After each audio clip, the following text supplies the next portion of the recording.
everyone, and welcome into another edition of the GSMC College Football Podcast, brought to you by the GSMC Sports Network. I'm your host, as always, Tommy Brzee. It is Wednesday, October 30th around here, and we have a great show for you today. We have got to start jumping into Week 10 because there's quite a few games that I want to pick for you guys, and we'll start with that Pitt-SMU game, a huge game out there in the ACC. Definitely want to get you guys a pick for that one because got some huge CFP implications there. Then we'll get into a couple of SEC breakdowns.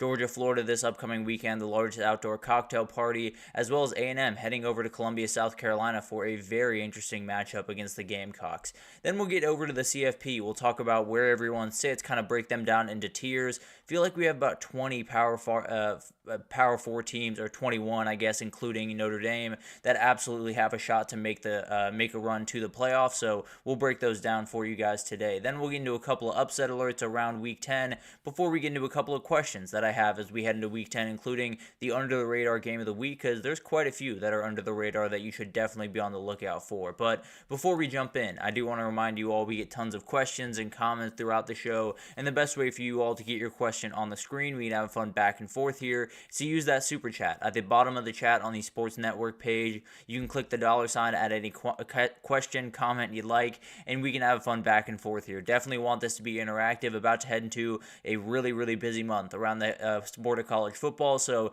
definitely want you guys to be able to say as much as you want on this show, so definitely utilize that. Also, GSMCpodcast.net is up and working, does the exact same thing, so either one of those you'd like to use, please do, and we can have fun back and forth here. But let's jump into this one because it's a huge game out there in the ACC. It's one of those games that you very badly need to win. If either of these teams wants to go to the CFP, if they want to go to the ACC title, this is a must-win, no doubt about it, because I think we're finding more and more as we get closer and closer to the season, or to the end of the season at least, there's going to be a lot of SEC teams there. There's going to be a number of Big Ten teams there as long as Indiana doesn't explode or anything crazy doesn't happen out there. So we have to figure out a way for a lot of these teams to get to 11-1 to possibly 12-1 if they're going to find their way into the playoffs. So Pitt and SMU are firmly in that boat. They have to find a way to get to at least 11-1 if they're going to want a place to be at the end of the season, at least in the CFP, and they both have pretty tough games ahead of them after this game. So let's get into this one.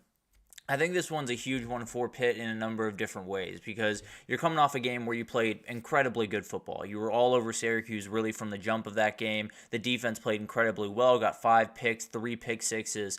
That's not going to happen on Saturday. You have to assume that it's going to take a little bit of a step back in terms of the luck factor because one pick literally fell into a Pitt player's arms when he was laying on the ground. So you have to assume that's not going to happen. On the other side, SMU gave the ball away 6 times last week.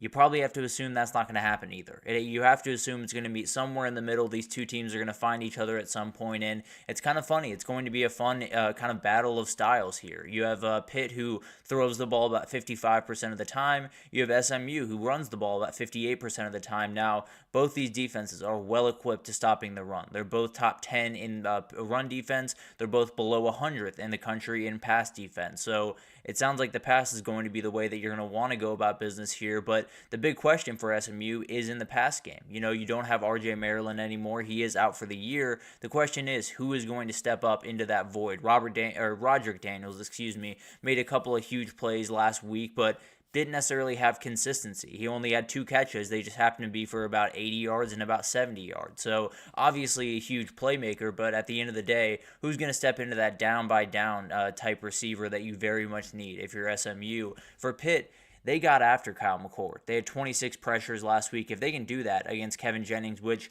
I think will be a little bit tougher, but they should be able to do it, the question is, can you get him on the ground? Because he is going to be a nightmare if you let him out of the pocket. Even when you get pressure, he can make you hurt with his legs, and you have to make sure that you're in the right position to make all of that go away, essentially, which is a big-time task. And if Pitt can't get him on the ground, if they only get pressure but don't get sacks, it's going to be a really long day for him. And then on the other side, the Pitt pass game against the SMU backend is going to be huge to watch because the reality is Pitt's going to pass the ball. They don't necessarily they have a run game. I don't want to take anything away from Desmond Reed and all the guys they have, but at the end of the day, SMU has been very good at stopping the run. Pitt's going to have to throw the ball to win this game. Now, you're throwing into a back end that has 12 picks on the year. They're not necessarily great about not giving up yards, but they absolutely can take the ball away. So you're going to have to be careful about not necessarily giving up the ball, and Kevin Jennings and Eli Holstein are going to have to play just really good football. Can Kevin Jennings just take over this game with his legs? Could Eli Holstein just step up to the plate and play an incredible game passing the football? It'll be really, really interesting to watch, but for SMU, the chances of the ACC title and CFP berth are essentially gone if you lose this game. No doubt about that. After this, they have Boston College, Virginia, and Cal. They should be able to handle those games afterwards. So you should be able to go 11-1 if you're able to win this one. And then if you go 11-1, the chips will fall where they may. There's absolutely an ability for you to get in. If you don't get into the ACC title, I think gets a little bit more sketchy, but at the end of the day, still very much in good position. For Pitt, if you lose, you are staring down a game at Clemson with already a loss on your schedule. You are very likely, I don't want to say very likely, but you will not be favored in that game. Losing that game would totally knock you out of everything. And frankly, losing this one might just do that because you would be behind SMU, you'd be behind Miami and Clemson, who are undefeated in conference.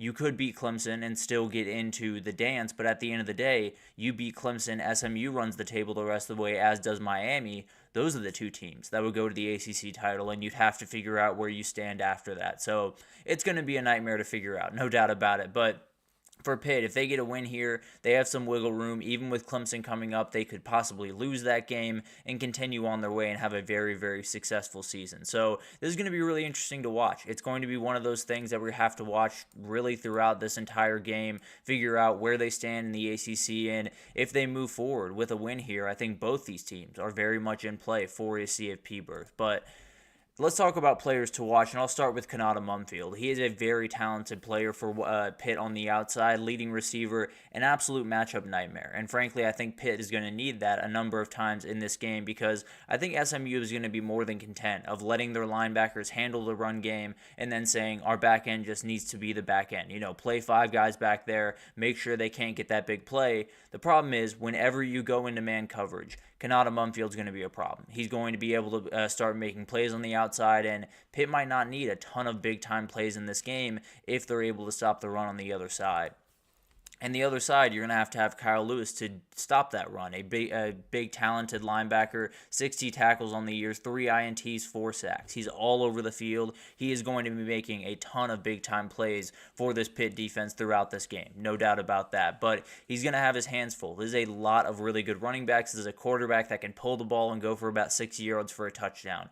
You're going to have to be on your P's and Q's and make sure that everyone else around you is on their P's and Q's because there's going to be if you make mistakes or if you overcommit in the run game, they can make you hurt in a hurry. That is for sure. Jake Bailey on the other side is someone I'm watching. Only had 2 catches and 15 yards against Duke. He's got to be more important for this offense to be able to run. Without R.J. Maryland, they need guys to step up in that wide receiver room, and we've talked about it on here before, but you're probably not going to outright replace him. You're probably not going to outright be able to say, we're going to put this guy in for R.J. Maryland. He is going to replace all of the things he did. What you can do is kind of recreate him, as the Moneyball saying goes. But in the end of the day, I do think Jake Bailey has to be a big part of that. I think he could be a huge player for them down the stretch of the season, really. And then you got Isaiah Wokbia, because this is a hugely important player in this game. 2 INTs in the leader in the back end, which is very important for this one. They have really talented back end players for SMU.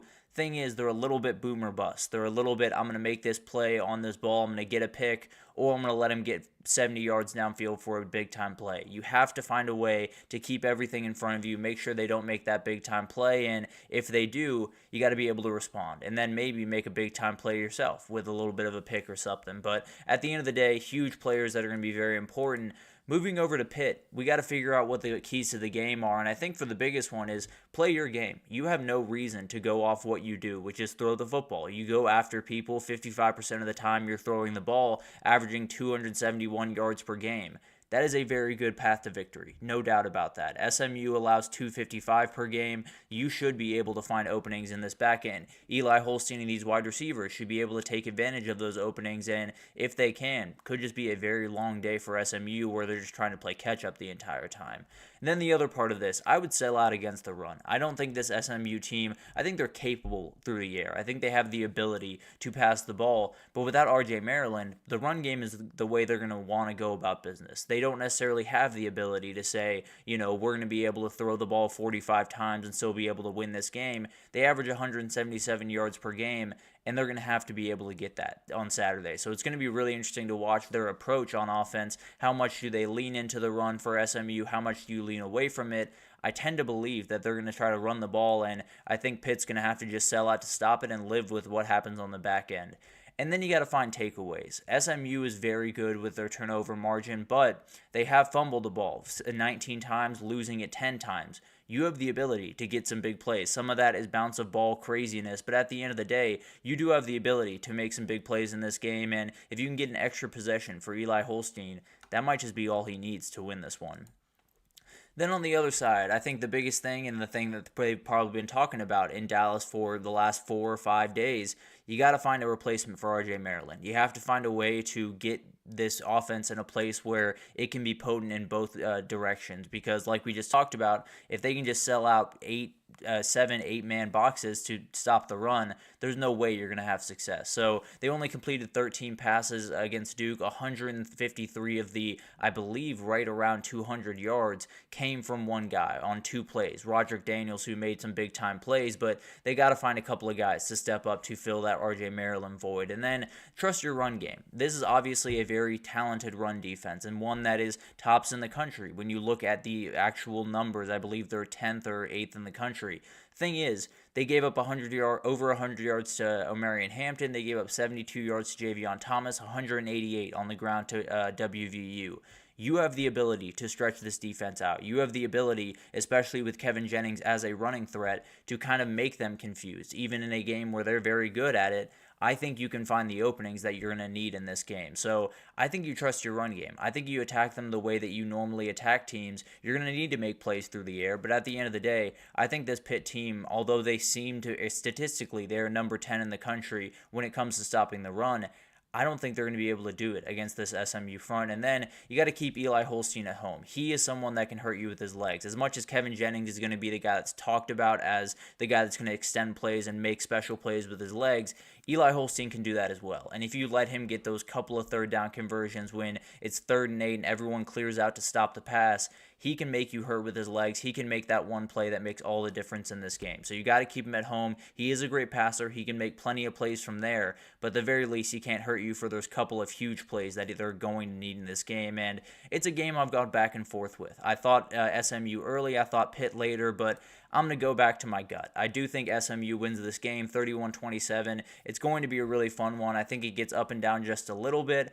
I just think there's a couple of mistakes there. I think Pitt's coming off a game where everything went almost too perfectly for them, and there's going to be some type of coming back down to earth. I think SMU, just about everything went wrong, and they found a way to get through it, but I have to assume it's going to get a little bit nicer to them, and I think SMU gets a huge win, continues their CFP run, and possibly gets themselves into the ACC title game if Pitt can go on and beat Clemson. But obviously, we will continue to talk about this throughout the season, but a huge win for SMU here if they're able to get it. I do think they will. It's going to be a really, really fun one out there in Dallas, and we absolutely will break it down on Monday. But let's take our first break here, and when we come back, we got to get into a couple of SEC games. The largest outdoor cocktail parties this upcoming weekend, Georgia, Florida, as well as A&M heading over to Columbia, South Carolina for just a very interesting game. But we'll break it down right after this. I feel like I'm losing my mind. Is everybody in the world blind? Please, Lord, give me a sign, a sign. I feel like I'm losing my mind. Is everybody in the world blind? Please, Lord, give me a sign, a sign. I wanna be the greatest. Everybody on the fake shit. I look around and feel like everybody is the fakest. I make this every day and I'm impatient, hoping one day I blow up from the basement. Statement, the top is so vacant. I don't hear shit that I think is amazing. Waiting for my day when I'm playing sold out shows where 1,000 faces. Hey, give me that crown, get in my way and to be put down. It ain't your place, all this my town. If I want that shit, then I'll get it right now.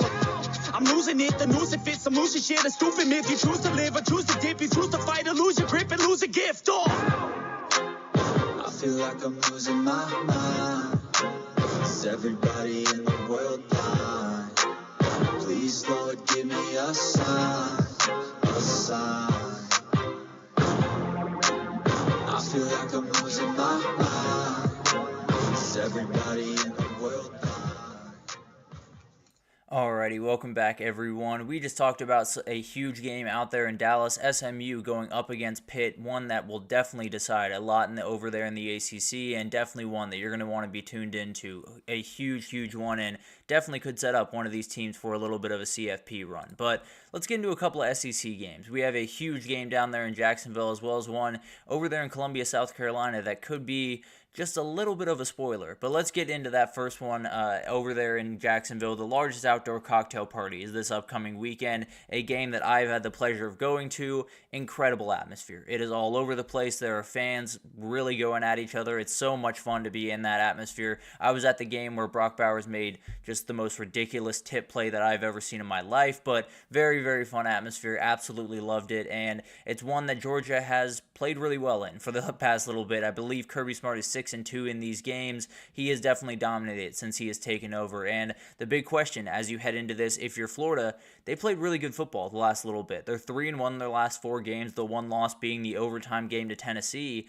DJ Lagway has played really good football. He's been able to push the ball downfield. Could he possibly become a Gators legend this upcoming weekend, knock off Georgia in year one, and possibly just set them off on a very interesting end of their season? But on the other side, you have the Georgia team that is coming off a bye as well, coming off a game in Austin, Texas, where they looked like Georgia. They looked like the team that I think a lot of us expected going into the season, and a lot of us have seen in the last couple of seasons. So a very dominant team. I think we all understand that. If that's the defensive line you're getting coming forward, it's going to be a nightmare to deal with for just about everyone. The thing is, after this game is going to be plenty tough in and of itself, but then you got Ole Miss and Tennessee over the next 2 weeks. It's going to get tougher for Georgia, and they got a really tough run coming up. So this is a huge prerequisite where you just got to get this win, make sure that you have a little bit of wiggle room down the stretch. But at the end of the day, you obviously want to get this win. This game is always interesting. This game is always intense, and it could get interesting in a hurry. Florida is able to run the ball against pretty much any team in the country, and they can make those big plays through the air. So if UGA offensive woes kind of continue, this one could get interesting in a hurry. But a couple of players to watch. You got to talk about Trevor Etienne here. He is going back to the team that he played for last year. They do not like him very much. They have made that very clear through a couple of Instagram and Twitter posts. So it's going to be aggressive. He's going to get hit a little bit harder than just about everyone else on that field, and we'll see how he responds. It felt like he kind of found something in Austin a couple of weeks ago. Can he continue that on Saturday? And then you got the man that scares just about everyone. You have a freshman quarterback on the other side for Florida walking into an environment that he has never been in. If you put Jalen Walker on the other side, he is going to get a little scared. I'm just being totally honest. I think that's human nature when you see someone like Jalen Walker on the other side of the line of scrimmage. But at the end of the day, he is a hugely impactful player. He's someone that you're probably going to unload a lot of these very talented edge rushers on this young quarterback and then just make him respond. And this is going to be one of those guys. Him and Mykel Williams could just end this game very early if they're able to get after the young kid very early, because that could just mean he totally unravels. But on the Florida side, Jaden Ball has got to continue being huge because Montrell Johnson, I believe, is going to be back in this game. It still feels like it's a little bit up in the air, but at the end of the day, Jaden Ball is going to have to be able to carry a load in this game. He had 5 touchdowns against Kentucky, very talented player, but regardless of if Montrell Johnson is back or not, he is going to be carrying a load, a freshman in a very tough game against a very tough team. Is he up for the challenge? And he's pretty much got to be up for the challenge, frankly, if they're going to be able to win this game. And then you got Triquez Bridges, a very talented player in that Florida defense, had 11 tackles and a pick against Kentucky. He's one of those guys that really puts a lot of things together for that defense, especially on that back end. He's someone that could possibly get a couple of mistakes from Carson Beck, could possibly put them in some tough situations and give the young kid a couple of short fields, which frankly, they just outright need in this game if they're going to be able to get it done. And a couple of keys to this game. I think the run game battle is going to be fascinating to watch, whether Montrell Johnson is on the field or not. And I think he probably will be. I think this is going to be a game that's really hard to keep him off the field for. But Jaden Ball and Montrell Johnson against a top 20 run defense, going to be really fun to watch. And then Georgia, it felt like they kind of found something against Texas. It wasn't necessarily pretty. The numbers weren't great, and Texas' run defense is very good. But you've had 87 yards for Trevor Etienne, I believe, on only 9 or 10 carries. You have the ability to kind of up that load just a little bit more in this game, possibly get a little bit more push with Jared Wilson being a little bit more healthy. Maybe Tate Ratledge is back. I would be a little bit surprised, but he seemed like he was gearing up in that Texas game, so maybe he's back, and then you're really off running with the run game if you're Georgia. And then you got to get DJ Lagway comfortable. This is going to be different for him. He's played in a lot of really tough atmospheres. I mean, even playing in front of the Swamp is plenty intimidating in and of itself. This is going to be totally different because everything changes in a second in that building. You could have 1 second where you're getting tons of cheers from your fans and tons of boos from the other side, and then it flips in a second if you make one mistake. He has to be able to keep his head about him. He has to be able to stay within himself because he starts making a couple of mistakes. This Georgia team will take over and not look back. That's just the reality of the way they play. So DJ's got to get comfortable early, got to make a couple of passes, and if he doesn't, it could get ugly, no doubt. And then can Florida force turnovers? Because it's been a problem for Carson Beck in this year. He's had multiple 3 interception games against Alabama and Texas. Florida has the ability to get a couple of extra possessions for this young quarterback, and they're going to need to do it at some point in this game if they're going to be able to get this one done. I think that line of 17 is just a little bit too long, but not too long. Not aggressively too long. I think Georgia has the ability to win this game. I do think they're going to win it by about 2 scores. I think Florida's a good team. I also think there is still some flaws there, and I think Georgia is looking like a well-oiled machine right now. So I'm not going to pick against them right now. I think they're rolling, and I think they're going to be an absolute nightmare to deal with the rest of the way. This is just one of the stepping stones on that way. So Georgia gets a big-time win again in Gainesville and sets themselves up for a very interesting 2-week run against Ole Miss and Tennessee. And then we got to move over to this one because we're about to do upset alerts in a couple of segments here. This would be on it if I wasn't doing a full breakdown because this one is going to get interesting. And A&M just came off a remarkable game that launched them to the very top of the college football world. There's so many people talking about them. They're sitting alone at the top of the biggest conference in the country. There's so many things going right for A&M. The funny thing is, their quarterback situation is still very questionable. You have Marcel Reed. I do think he's going to be the starter in this game. I feel pretty confident that he will be the first one trotting out there. Will he be the second one? Will he trot out there on the 4th drive or the 5th drive? Because that's the big time question for me.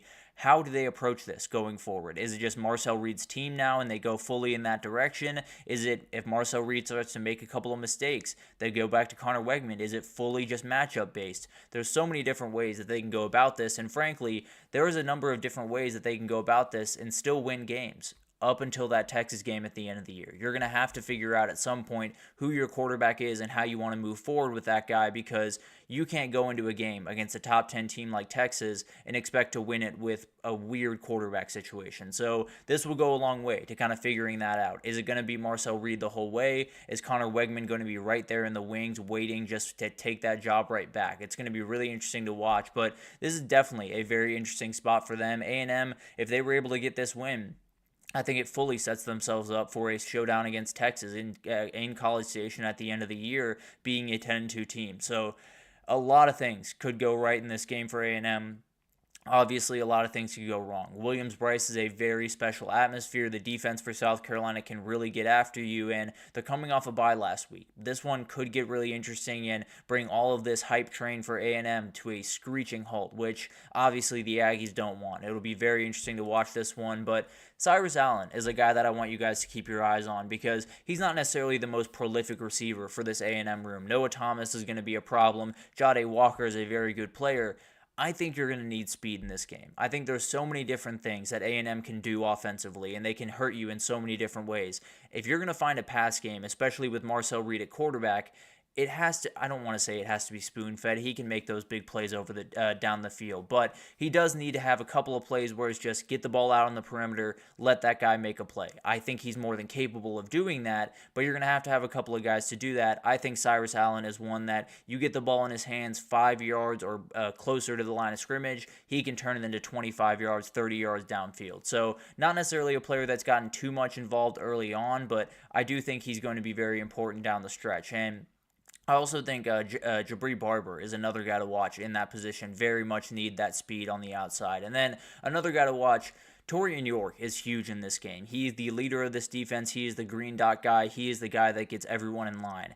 And you're playing a quarterback in Lenoris Sellers that can make pretty much any defense in the country confused, because he is so good at running that mesh concept. He's so good at getting out on the edge once they've had it. And frankly, he's very physical. He can really hurt a guy if he's out in space and just one-on-one with the DB. That DB is probably not having a really great time on that day. So Torian York's going to have to make some big-time plays in this game, and if he can't, then South Carolina very well could get this offense going pretty well.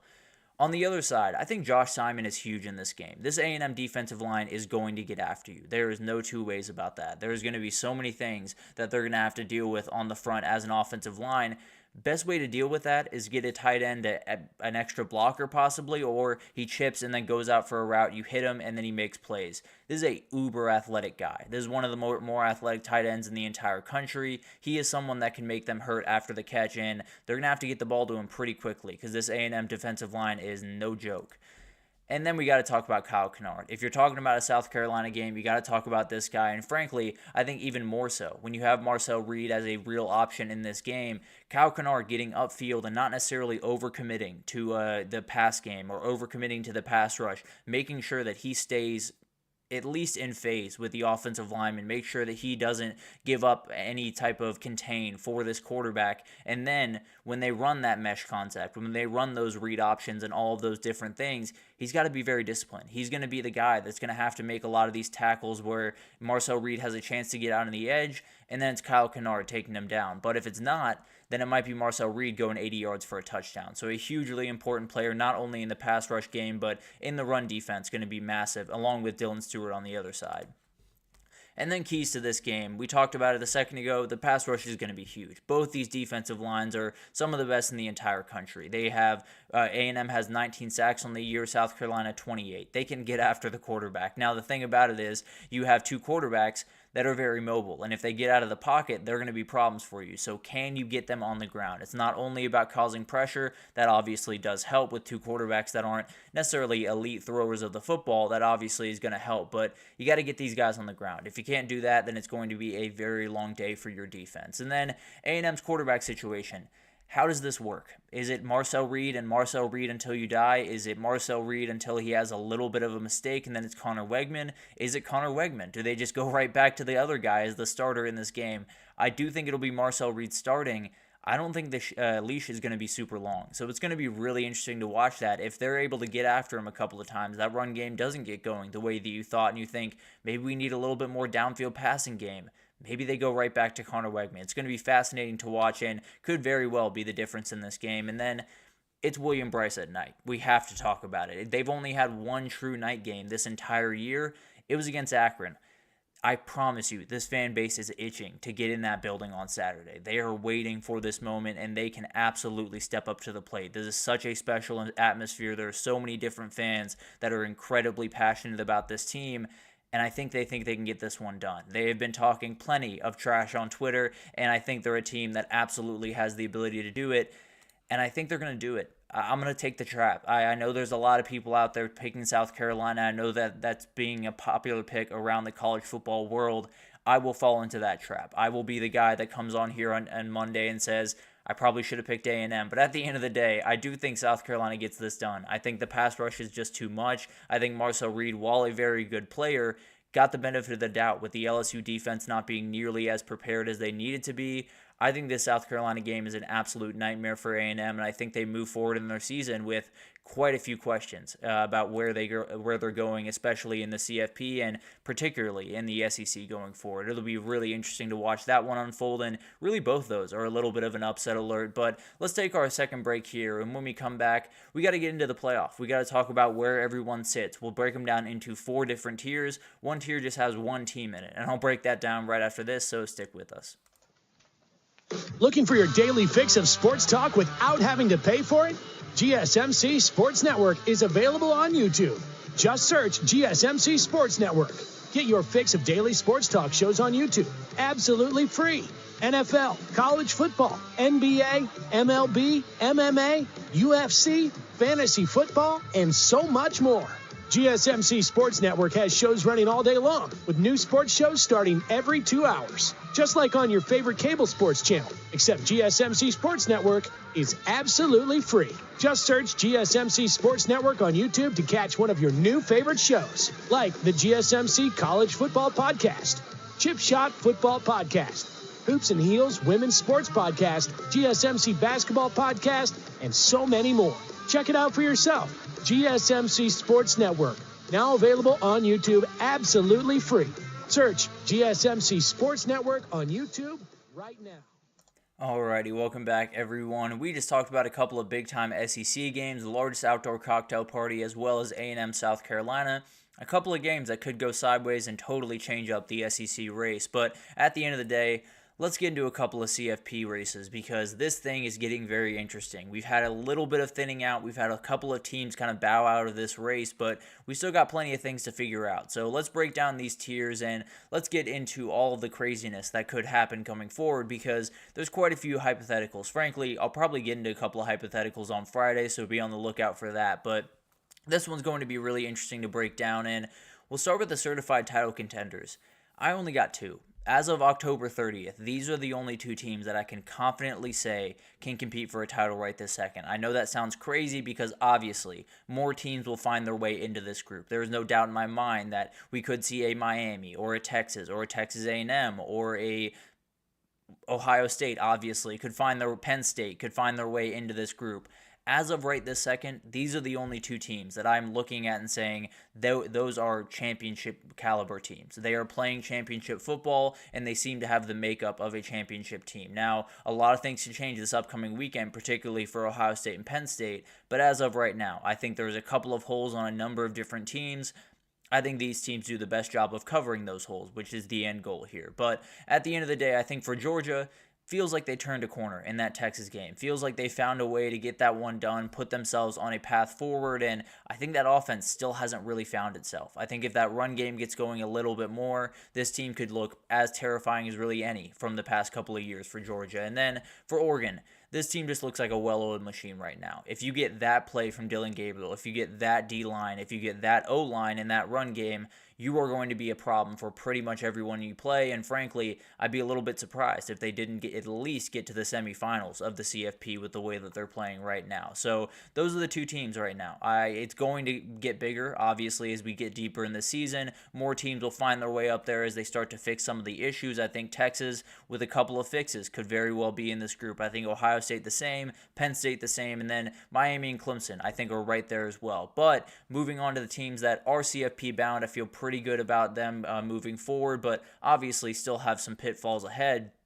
The CFP bound group, it's bigger than just these five. These are just an example five, and I'll fill you in on the rest as we go down it. But for Texas, this team has taken a step back in my mind. The O-line just needs to play better. The recognition of blitzes and Quinn Ewers being able to put themselves in positions to win is not quite where it needs to be. Now, I have full faith in Quinn Ewers to turn it around. I think he played really good football against Vanderbilt for the most part. That being said, this offense is facing a lot of people playing very deep in the field with all of that speed. You're not necessarily getting the downfield passing game that you very much want.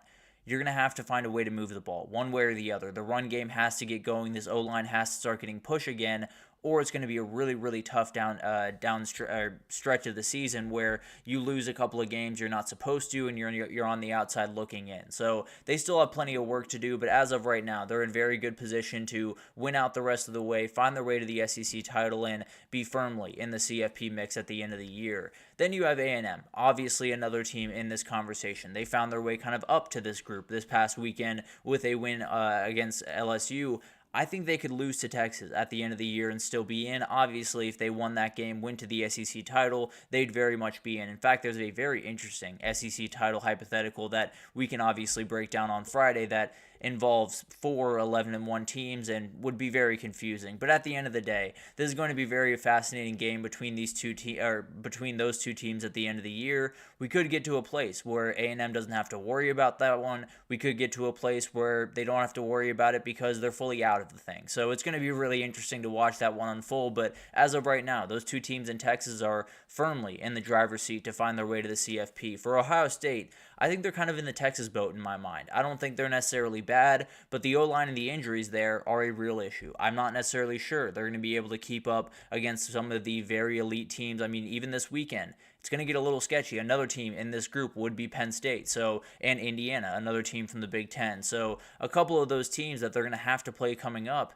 it's going to be tough to deal with if you have that O-line, if you have that approach. So they're going to have to get a little creative out there, and we'll actually talk about that Penn State-Ohio State game and a couple of the things that I think Ohio State can do to kind of fix that. We'll talk about that tomorrow. But moving forward to Iowa State, this is a big-time team. I think they've put themselves in such a good place, them along with BYU, kind of in the same boat here. Finding a way to be undefeated this deep into the Big 12 schedule is huge, because now you've set yourself up in a position where they're in a really good position where all you have to do is hold serve. All you have to do is hold your water, possibly go undefeated, even maybe take one loss, as long as it's not to that Kansas State team at the end of the year. You have the ability to go to the Big 12 title. And even if you lose that Kansas State game, if they've lost one before, you're more than fine. So it's kind of a confusing situation for Iowa State and BYU, but being undefeated in the Big 12 right now is not something I expected to see, and definitely puts them in the driver's seat to possibly make the Big 12 a two-bid league into the CFP. But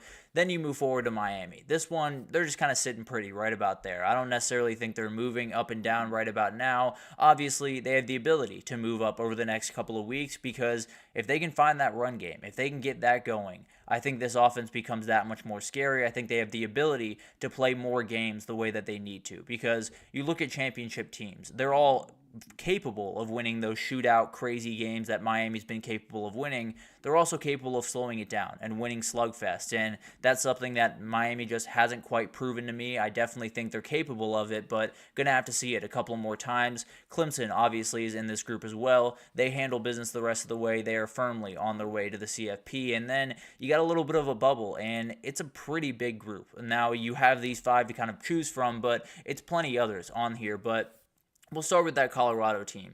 This team stays on the bubble just plainly because one slip in the next 4 games, they are out. They're out of the Big 12 championship. They're out of the CFP race without a doubt, especially with the loss to Kansas State already, who's also in this group actually. They are firmly out of the race if they lose one more game. That being said, they're a really dangerous team. They're going to need a little bit of help to find their way to the Big 12 title if they were to win the rest of their games. But at the end of the day, they're a very dangerous team, and I can see them somehow finding their way into that 4 seed, but we'll see what happens there. For Alabama, I think over in the SEC, you got Alabama, LSU, Tennessee are the 3 teams that I've kind of pegged in this group, and I think for Alabama, they're in a position where you take down LSU, you're pretty likely to roll the rest of the way. Obviously, you have that Auburn game at the end of the year going to be very tough, but a 10-2 Bama is getting in. There's a logjam at the top. I understand that, and there's going to be plenty of 11-1 or 10-2 or 11-2 teams that are left out because of Bama. It doesn't matter. Bama's getting in if they're 10-2. I can absolutely promise you that. LSU, the exact same thing. So the winner of that game, if they run the table the rest of the way, you can expect to see them in that 12-team playoff. For Tennessee, it's really just about that Georgia game. You win it, you're almost definitely in. You lose it, then you're probably in the same boat as Alabama, and you beat Alabama. So maybe you get the nod over them. It's going to be a nightmare in the SEC, is basically what I'm trying to say. Figuring that out is going to be a nightmare, and we'll see how they do it. But it could be a lot of SEC teams in there at the end of the day, but we'll deal with that later. Pitt is another team to watch here. They're really only on the bubble. They're undefeated. They're playing incredibly good football. The only reason they're on the bubble is they're underdogs by more than a touchdown this upcoming weekend against SMU, and then they got Clemson still on the schedule. They have every ability to go 10-2 this year, have a very good year, but be firmly on the outside of the CFP looking in. So there's going to be something interesting to watch. I think SMU's right in this place as well. You know, you win that Pitt game this upcoming weekend, 11-1, you could still be on the outside of the ACC title looking in. And then you're asking a lot of questions about where SMU fits into the CFP conversation as an 11-1 team with maybe not that huge marquee win that a lot of other teams have. But at the end of the day, a very talented team that very well could be in the playoff at the end of the day. And then you also have Ole Miss from the SEC. Forgot to bring them up a little bit earlier. Definitely a team that has the ability. They just got to make a run. They have no margin for error. They got to win the rest of the way, and then they're likely in, especially with the win over Georgia. But at the end of the day, for Notre Dame, they just got to continue what they're doing. They're in this for the same reason that Colorado is. They make one misstep in the next little bit, they're out. Now they should be favored in every one of those games by a pretty comfortable margin. They got USC at the end of the year. They got Army in a couple of weeks. So they have some tough games, no doubt about that. But it's one of those things that the NIU loss feels like it's kind of been shaken from everyone's mind. That'll go right back into everyone's mind if they lose again. I can promise you that. So this Notre Dame team, although they seem to be firmly on their way to the CFP, they're on the bubble until really the last day of the season. If they win that last game, are 11-1, then they are firmly CFP bound. Until then, they are firmly on the bubble. And for that last one, it's not just Boise State. It's just the group of five. Because frankly, that's where everyone sits in the group of five until after championship weekend. They have to figure out where they stand. They got to win that game on the last weekend of the season to possibly get into the field. So if Army goes undefeated, wins their conference, they're getting in. No doubt about it. If they lose, I think it could be Boise State if they're able to run the rest of the way. If Boise State were to lose in the Mountain West Championship or something like that, I think Tulane could be a team that finds their way in if they're able to run the table in the American. Apologies there, but I think it's a really interesting group. It's a group that it feels like Boise State is setting the pace. It feels like if Army loses that Notre Dame game, that is the team you're going to be watching down the stretch. I still think Tulane has a shot here. They only have 2 losses to Oklahoma and Kansas State. I think they have the ability to possibly win out the rest of the way, win the American. If Boise State stumbles again, then they're firmly in. So a lot of teams from the group of 5 are still on that bubble. A lot of teams need to handle business the rest of the way in. Army, you could argue, is in the catbird seat. They just got the toughest game on the schedule of the group going forward. So it's going to be really interesting to watch this group. It's definitely going to thin out over the next couple of weeks. But then there's this team. There's actually a chance that Virginia Tech finds their way into the CFP, and I was looking at it initially and thought it has to be a million different things happening. It's got to be a couple of different things, but not necessarily all that crazy. So there's a number of different things that I guess have to happen here. First of all, they got to beat Clemson. They got to handle business the rest of the way. No doubt about that. They got to get to 9-3 on the season. They have to get to, I believe, 7-1 in their conference. I believe they only play 8 games, so 7-1 in that conference. They have to do that first and foremost. Then SMU could lose to Pitt this upcoming weekend. As long as Pitt loses to Clemson, you would have the tiebreaker there. You would have the ability to say, we beat Clemson, they lost to Clemson. It would be Virginia Tech against Miami in Charlotte for the ACC title. If Virginia Tech won that game, they'd be your 4 seed. Which sounds crazy. Frankly, they might not even be the 4 seed. They might be that other team that just gets slotted in there because of the automatic qualifier, but maybe that G5 team is the 4th team in there. So a lot of things to take into account here, but yes, Virginia Tech is still alive. Any misstep, even in the slightest, and some stuff that is out of their control. You know, they could beat Clemson, but then Clemson goes on to beat Pitt, and SMU goes on to beat Pitt, and then you have SMU in front of you. So a million different things can happen here, but technically, Virginia Tech is still alive for the CFP. But it's going to be awesome to watch this unfold. I believe there's about 21, 22 teams in the Power 4 that still have the ability to make it.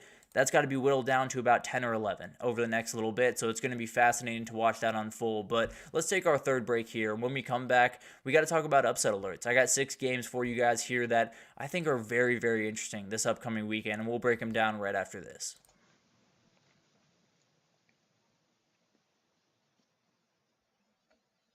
For the best and latest podcasts available anywhere, go to the podcast app on your cell phone and type in GSMC to access free content-rich podcasts on health and wellness, book reviews, sports, entertainment, relationships, social media, movies, technology, finance, and even weird news. Subscribe and download the GSMC Podcast Network's family of shows, available everywhere podcasts are found.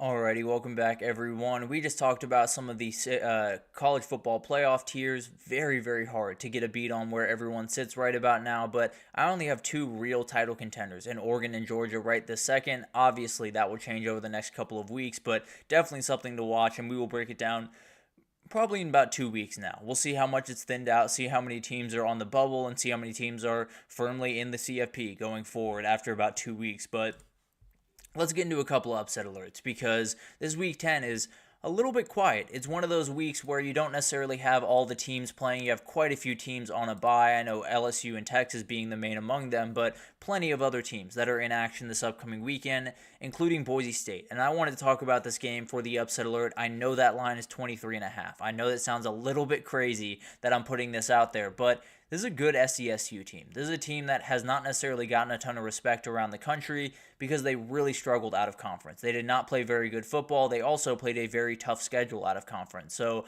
I'm not necessarily going to take anything away from them. I think they have the ability to come into this game with a little bit of a chip on their shoulder, coming off a team coming off on the other side, a huge win, a very emotional win, one where they got beat up just a little bit by UNLV. Could it be a little bit of a sluggish start and maybe SDSU gets this one done? Now, the SDSU defense has been able to slow this, or a very potent running attack in Washington State. They were able to slow it down last week. 40 carries, 114 yards, 2.9 yards per carry, and only a long of 22.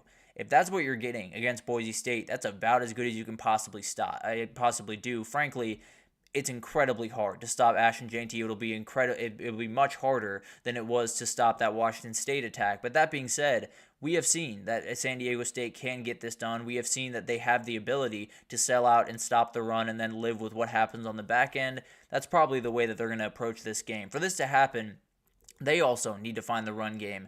They have not been able to really do that this year. So they have to be able to kind of manufacture that one way or the other if they're going to be able to get this one done, because giving the ball to Ashton Jeanty as many times as he wants it is never going to be a way that you're going to win a game. And then you got to get some turnovers. You got to get a slow start from Boise State. This is one that it's more about, could Boise State hand SDSU this game by not necessarily running the ball that well, by giving the ball away a couple of times, by allowing the San Diego State running attack to get going. I don't necessarily think it's about can SDSU just go out there and straight up win the game. So I'm going to lean towards this is not necessarily going to happen. Probably a 1 out of 5, maybe a 2 out of 5 on the upset scale. I think it's one worth watching on that Friday night. Obviously worth watching whenever Jeanty's on the field, but at the end of the day, against a team that is a little bit more stout up front, it's definitely worth your time on a Friday night. But then we'll get into Duke-Miami, because Miami finds themselves right back on the upset alert segment, and this is a very interesting one, because this is a Duke team that is in no way cool, in no way sexy, in no way awesome. They do not necessarily score a ton of points. They win some very, very ugly games early on in the season and have started to skid. So it's not necessarily like I'm sitting here saying Duke has the ability to go punch for punch with Miami. They're going to need a couple of things to happen, but this Miami team is coming off a game where they were able to run the ball, where they were able to get that comfortable win that they've been looking for quite some time. Thing is, this Duke run defense is very, very good. They have every ability to kind of slow down that part of what Miami is, and then in the back end, they have the ability to slow down the passing attack. Obviously, it's going to be a lot harder than some of the passing attacks they've faced coming forward, but they're giving up a little under 200 yards per game through the air, 9 picks, and they're coming off a game where they forced 6 turnovers against SMU. Obviously, you got to turn those turnovers into points, but at the end of the day, if you're able to get a couple of mistakes from Cam Ward, this thing could get really interesting. And also for Miami, just because you got that big win last week doesn't mean some of the issues are fixed. Doesn't mean you're not going to have to rely on Cam Ward to be a superhero against some of these more stout defensive teams. It'll be interesting to watch. I think this game could get ugly. I think this game could get a little bit kind of just the way Duke wants it, which is ugly, nasty, and kind of down to the wire in terms of they run the football, they find a way to keep the ball out of Cam Ward's hands. Thing is, Miami's just got way too much talent. They're going to be able to run deep. They're going to be able to make a couple of plays. And this Duke team, I think, is just going to be reeling from that weird 5-0 start that we saw. So maybe a 2 out of 5. I think Duke has a toughness to stay in this game, but I don't think Miami's really in too much danger to lose this one this upcoming weekend. But moving forward to Kansas State, Houston, this one's going to be fascinating. It's going to be really, really interesting to watch this one unfold. I apologize. The line is wrong there. I didn't adjust that one, but it's Kansas State minus 13.5. Not 23.5, obviously, but this is a very interesting game. Kansas State was barely got out of a game against Kansas this past weekend. It was very, very ugly. And then you look at Houston, they're going to have to be able to defend the run. They're kind of middle of the road right now, sitting at 52nd in the country, giving up about 140 yards per game. And that's one of those things where you haven't faced the Kansas State running attack, so you're probably going to give up more than 140 yards in this game. But at the end of the day, I think Kansas State playing on the road is a little bit tough here. I think if they were able to kind of stay at home, be able to get their minds right, get ready for this game, they'd be in a much better position. But this is a Houston team coming off a huge win over Utah. Could it be that they're just a little bit more hyped up? They're at home. They have the ability to lean on that just a little bit, and maybe they make some plays here. It's a team that I don't necessarily love all that much, but it's going to be really, really interesting. The thing about this is, as much as I think Houston has the ability to sneak in, as much as I think Willie Fritz has the ability to confuse this defense just enough, and this offense could get bogged down just a little bit by Houston, I also think Kansas State has their back up against the wall. I think they understand they have to get to that Iowa State matchup with only one loss on their schedule. I think the energy dynamics are interesting with Kansas State just barely getting out of a Kansas game, Houston coming off a huge win, but I don't necessarily think this one's a huge one. I think probably a 2 out of 5, definitely one worth watching, but if Kansas State doesn't make a ton of mistakes, they should be able to win this game. This is one that I'm watching very closely for a number of different reasons, but Navy's coming off a very, very tough loss to Notre Dame, obviously, and they gave the ball away a ton. They essentially gave that game to Notre Dame in a number of different ways, but they're in a really weird spot because you very well could have given away your CFP spot. If you don't get any more help the rest of the way, there's no way you're getting into the CFP. That being said, is there a little bit juice lost in that locker room, or are they fully ready going into this big-time game in Houston? Do they have the ability to bounce back against Rice and get right back on track and still possibly be in this race if they win the American and get a little bit of help around the way? But I think on the Rice side, it's a really interesting dynamic. They just fired their head coach, Mike Bloomgren, earlier this week, and a lot of the times it's something kind of weird happens in college football and really all sports around. When a coach firing happens, it tends to kind of fire up the team. They get this feeling that they let the coach down, that they did something to put the coach in this position, and they want to go out there and prove that they are capable. They want to prove that they can, rise to the challenge that they hadn't been for the first part of that coach's tenure. So maybe that's what happens here. Maybe Rice has the ability to kind of get after them and kind of create problems just from an energy perspective, because Navy's coming off a game that likely knocked them out of the CFP race. Rice is coming off a game where they got their coach fired.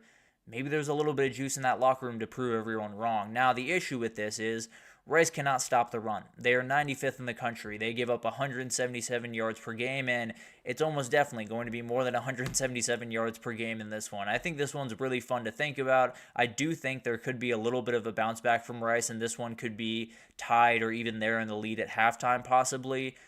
But I think Navy gets this one done. I'm going to say a 3 out of 5 on the upset meter. I think it's a very interesting one to watch, but I don't necessarily think, unless Rice finds just incredible plays the same way Notre Dame did, that they're going to be able to get this one done. And then we got this one. Texas Tech, Iowa State is a very, very interesting one. Frankly, that Kansas State game, they're going to be watching this one fairly closely because this is a funny game. Texas Tech has pretty much been knocked out of the Big 12 contention with their last 2 losses, and now they're in a kind of weird spot moving forward. For Iowa State, full steam ahead to the Big 12 title, and it does look like Texas Tech is going to go back to Baron Morton as the starter, so definitely something to watch there. Will Hammond played some good football, but is a young player. Going up against this defense would be a lot for him. Definitely will be something to watch, but for me, the quarterbacks have very little to do with this. If they're going to be able to get this one, if Texas Tech is able to get this win, it's going to be Taj Brooks leading the way. It's going to be him dominating on the ground. Iowa State not being able to have an answer because they gave up over 300 yards to UCF a couple of weeks ago on the ground.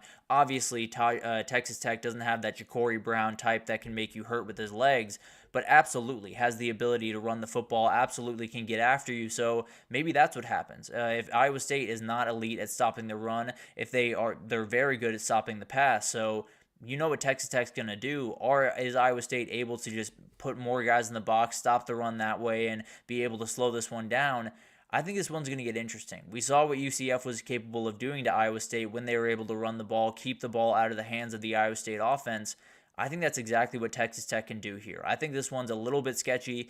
I like Iowa State, but I like them very, very close in this one. And we'll probably break down a couple of these games tomorrow, so be on the lookout for that. Do that in just a little bit more depth. But let's get into Ole Miss Arkansas, because this is a fascinating game. Arkansas is one of the most dangerous teams in the country. I feel like I've said that a million times at this point. But Taylor Green is a very, very special athlete, especially at quarterback.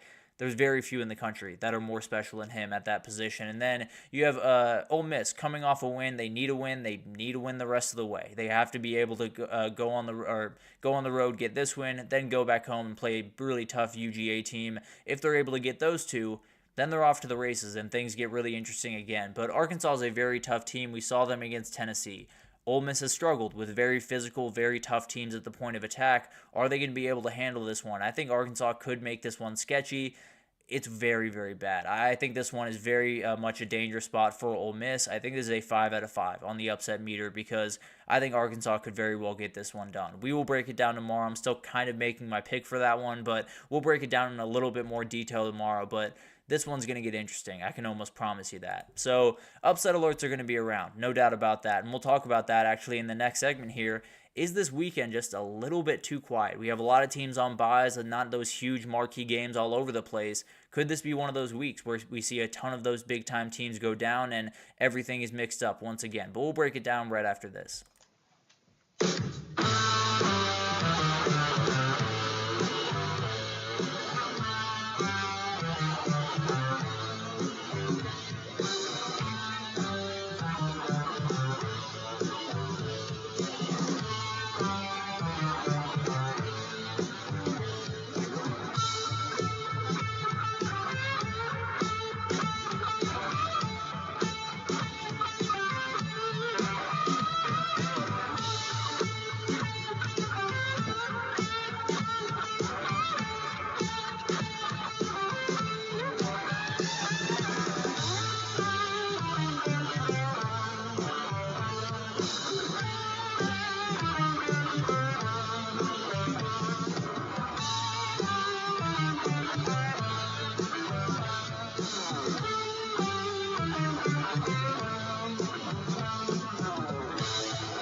Alrighty, welcome back everyone. We just talked about some of the upset alerts all around the country. Definitely some big time teams that still have some CFP hopes that could go down this upcoming weekend and put their season in a very, very weird place going forward. But let's get into a couple of questions as we head into week 10 because there's definitely going to be a very interesting week ahead of us. There's a lot of different games, and the biggest question I have is this weekend just a little bit too quiet? You have that big-time game over there in College Station. You have the game down in Dallas that I think is going to be really awesome. Outside of that, you don't necessarily have these big marquee games around the schedule. You have quite a few teams on a bye, LSU, Texas, among a number, Notre Dame's on a bye as well. A lot of teams that aren't necessarily strapping them up this upcoming weekend, so what happens? Is there an ability for a lot of people to be, going out on a date night with their girlfriend on Saturday and be missing a huge game? Is there an ability for a family to go out to a pumpkin patch or go out to apple picking on a Saturday and miss one of the big time games in the noon window?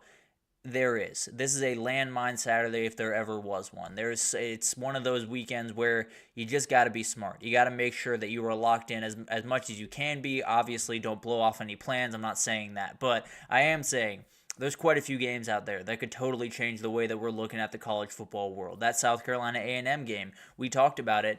It could get interesting out there in Columbia and possibly knock a team off their pedestal and make that SEC race a little bit more confusing. And then you do have Georgia-Florida as well, another game that I think is going to get really interesting. We've seen a lot of these crazy matchups, and then there's always that NIU team out there. There's always that game out there. UMass is playing Mississippi State this upcoming weekend.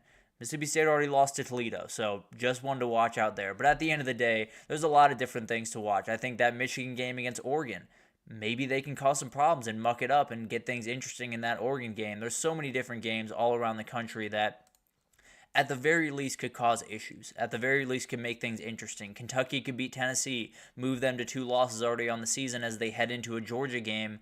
Things would get interesting in a hurry over there. There are so many different things that could happen this upcoming weekend. It just make things a little bit sketchy in this college football world. Maybe it'll help us out a little bit. Maybe it'll give us some answers. But at the end of the day, I think we know anything about 2024.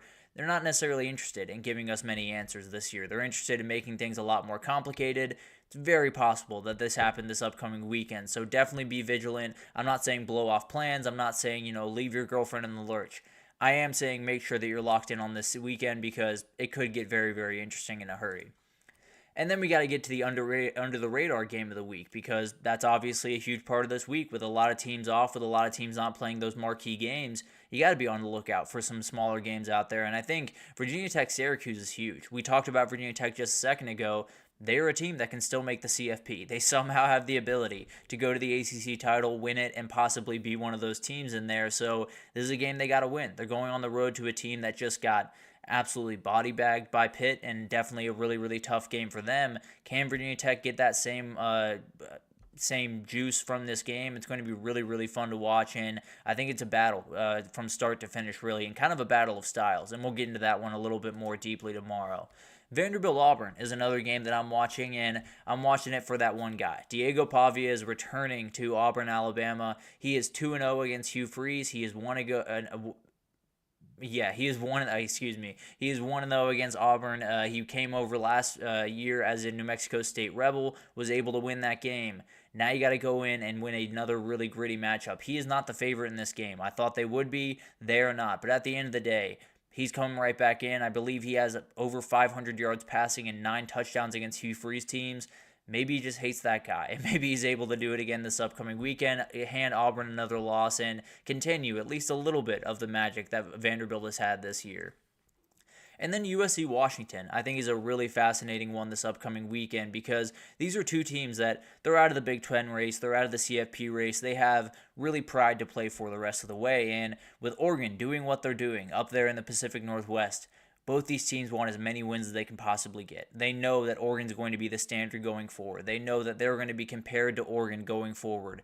They just want to be the second one on that rung. And these are the two teams probably fighting over that spot. This is going to be a huge game. It's going to be one of those games that doesn't necessarily mean a ton when it comes to the CFP or anything like that. It's going to mean a ton to those players and those jerseys. It's going to be fascinating to watch this one unfold. And then we got to get into who needs to make a statement. Who needs to be that team that really comes forward and really plants their flag this upcoming weekend. It might sound weird, but I do think Georgia has to do it. I need to see Georgia do it again. I saw what I saw at Texas, and frankly, if that's the team you're getting the rest of the way, I don't know if there's a team in the country that is going to be able to stop that. That being said, you got to be able to come out against Florida and do it again. The problem with this team this year has not necessarily been they don't have that top-end level. It's that top-end level isn't consistent. It's not there consistently enough, and they're going to have to change that this upcoming weekend. If they're able to go down there to Jacksonville, getting a dominating win over Florida, then I'm sitting there saying, okay, no doubt about it, this is one of the top 2 teams in the country, and they're firmly in the driver's seat, possibly in the SEC and possibly for a title. But as of right now, they're still maybe 1% of me that might be a little bit worried about this team in terms of consistency. This weekend kind of put that to bed. And then Texas A&M, no doubt about it. You're walking into a very, very tough spot this upcoming weekend. There are moments where this could go bad very quickly, and I think for A&M, last week was an arrival. I talked about it yesterday. It's not a normal win. It's not like the Alabama win a couple of years ago where they were already 0-4 in conference. They finished 8-4 on the year. This is an ability to totally change your program going forward. Thing is, you lose this game this upcoming weekend, a lot of those guys that you have interested in committing, a lot of those guys that watched that game and said, man, this is the program that I really want to play for, is then going to look this upcoming weekend and say, this is a program that is not consistent at all. This is a program that's a little bit all over the place, and I don't know if I'm as confident in them going forward. So you're going to have to plant your flag this upcoming weekend. It doesn't have to be a beautiful win. It doesn't have to be by 1,000,000 points. It's got to be a win, no doubt about that. This weekend is Ohio State's to me. They need to win that game in State College. They need to win it. I don't want to say in dominating fashion. They need to look a lot better. It can't be one of those where you just clunk your way to the finish. Both those teams are just making mistake after mistake, and then Ohio State ekes out with a 3-point win. They very badly need to find a way to win this game. They very badly need to look good at the very least while doing it. And I do think it's going to be a really, really tough battle. I think it's going to be back and forth. Ohio State, I have a lot of issues. I have a lot of questions right now. I could have 0 by 4 p.m. on Saturday if they're able to handle business and handle it, at least go about their business all right. If, Penn State goes crazy and has 4 touchdowns over 50 yards and does incredible stuff, maybe that's a little bit out of your control, although your defense shouldn't be giving up 50-yard passes. But at the end of the day, I do think it's going to be one of those games where Ohio State's got to get a win. They got to get a win where they look good doing it, and if they don't, then I have a lot of questions about what this team can do this year and what Ryan Day's future is in Columbus, Ohio.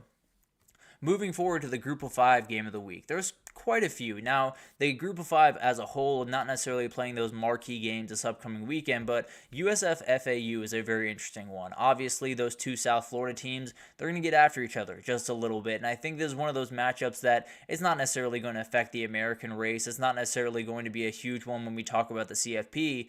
It is going to be a really fun one. 2 teams that really want to get after each other, 2 teams that want to win this matchup about as bad as really any other one on their schedule. So it's going to be really fun to watch that one, and I think there's a couple of playmakers on both sides that make that really, really fun.